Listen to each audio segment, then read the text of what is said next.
तर संजय राऊत खंडोजी घोपड्यांचे वारसदार आहेत का असं नवनाथ बन यांनी म्हटलंय।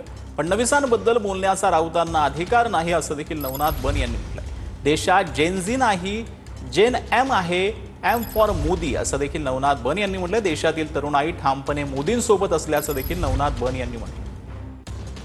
संजय राऊत हे खंडोजी खोपडोची औलाद आहेत का असा माझा सवाल आहे। त्याच पद्धतीनं संजय राऊत हे महाराष्ट्रद्रोही आणि देशद्रोही आहेत।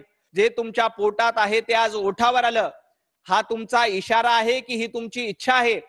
तुम्हाला काय नेपाळ सारखी परिस्थिती भारतामध्ये घडून आणायची का? तुमची ही सुप्त इच्छा कधीही पूर्ण होत नाही।